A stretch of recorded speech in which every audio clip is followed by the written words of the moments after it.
Kalau dia merasa tak puas hati, Quran itu dikumpulkan kemudian. Kalau macam tu sama dengan saya. Saya pun tak puas hati juga. Saya pun kata Quran ini sudah terkumpul sama Rasulullah lagi.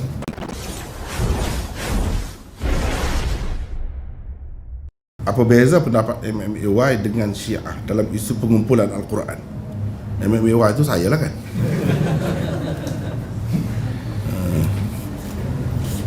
Dia bezanya, saya juga nak cerita dua bentuk Syiah ni. Satu Syiah yang menafikan Al-Quran yang ada ni, yang menafikan keasliannya bukan asli. يعني ايش قد من القرآن بأيدينا؟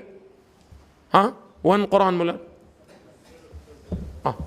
ثلثه يعني كانت القرآن 3 أجزاء، باقي منه ايش قد مولانا؟ باقي منه جزء مولانا. سؤال. طبعا العلامة البهبودي يضعف الرواية في صحيح الكافي، ولكن انظروا ماذا يقول العلامة المجلسي: فالخبر صحيح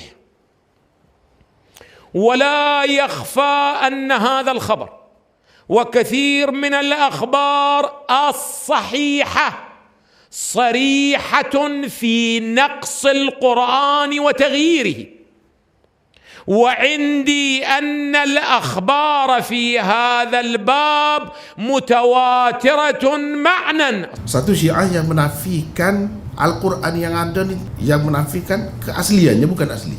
في مرآة العقول المجلد 12 صفحة 525 علي بن الحكم عن هشام بن سالم عن أبي عبد الله قال إن القرآن الذي جاء به جبرائيل إلى محمد صلى الله عليه وآله 17,000 آية. كم آية مولانا؟ 17,000. إيش قد عندنا احنا منها؟ 6,000. يعني إيش قد من القرآن بأيدينا؟ Satu yang menerima berdasarkan dakwaan lah, wallahu alam, tak tahulah, berdasarkan dakwaannya diterima Quran yang ada ni betul. Inilah yang sahih, tak ada pengubahan, tak ada apa-apa. Inilah yang dipercayai sebagai Quran yang sebenarnya. Dan satu kumpulan daripada mereka sekarang ni yang semasa ni lah, mengatakan Quran tu yang ni saja, yang ni yang ada ni betul-betul macam ni. Kerak-kerak pun tak ada semua, hanya satu saja yang ada.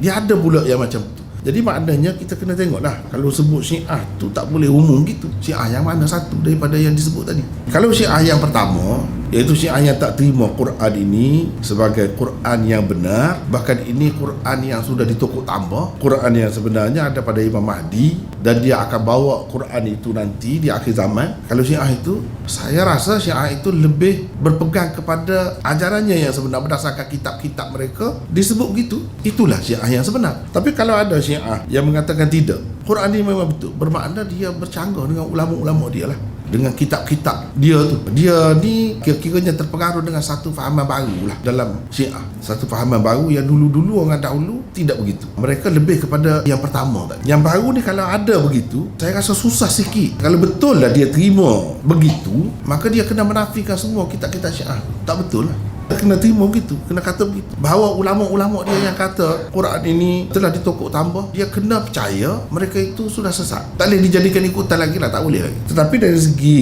kenyataannya, kalau kita perhatikan, Syiah ni pun dia ada hubungan juga, dia tetap hormat juga orang-orang tu pun. Itu dari segi percanggahannya yang saya tidak berapa percaya. Mungkin kalau dia percaya begitu sungguh, sebab didedahkan begitu, bagi saya lah dia terpedaya. Tidak dikemukakan ajaran Syiah yang sebenarnya kepada dia. Syiah dikatakan begitu tu sebenar ajaran untuk memerangkap dia, mengelirukan dia. Sebab kalau diceritakan seperti dahulu, orang tak boleh terima. Maka orang ni pun orang ahli sunnah asalnya, bila diceritakan Syiah ni percaya juga kepada Quran ni, jadi rasa tak terlalu jauh lah, bukan asing lah. Ini salah satu pendekatan zaman moden ni untuk mendekatkan orang, memesrakan orang dengan Syiah. Caranya jangan kata Quran ini tidak sebenar, kena kata sebenar. Cumanya kalau mereka kata memang kita percaya begitu, kalau percaya gitu banyak perkara lagi yang betul ke tidak percaya begitu. Kalau dia betul-betul percaya gitu, dia kena tolak lah, dia sama ada sesatkan ataupun ni masalah Quran ni kena kafir sampai ke peringkat kafir lah. Ulama-ulama Syiah yang begitu ramai dulu tu, lepas tu kitab-kitab dia tu tak boleh dianggap sebagai kitab muktabar lagi lah. Dan kalau ada nak pilih tu satu kerja besar pula tu, nak pilih dalam dalam kitab-kitab Syiah tu yang semuanya, kalau kita kata yang ni, yang mana-mana yang mengatakan Quran itu tidak asli, semua palsu. Yang katakan Quran ini asli, jadi berapa peratus saja kalau macam tu?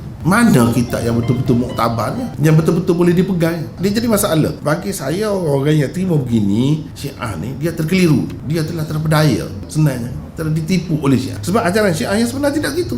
Itulah yang ada di dalam kitab-kitab mereka dan yang banyak ada di dalam tulisan-tulisan mereka. Bermakna kena tolak semua lah tu. Itu bezanya. Jadi saya tidak begitu. Kalau nak kata tak ada beza ya, tak betul tu.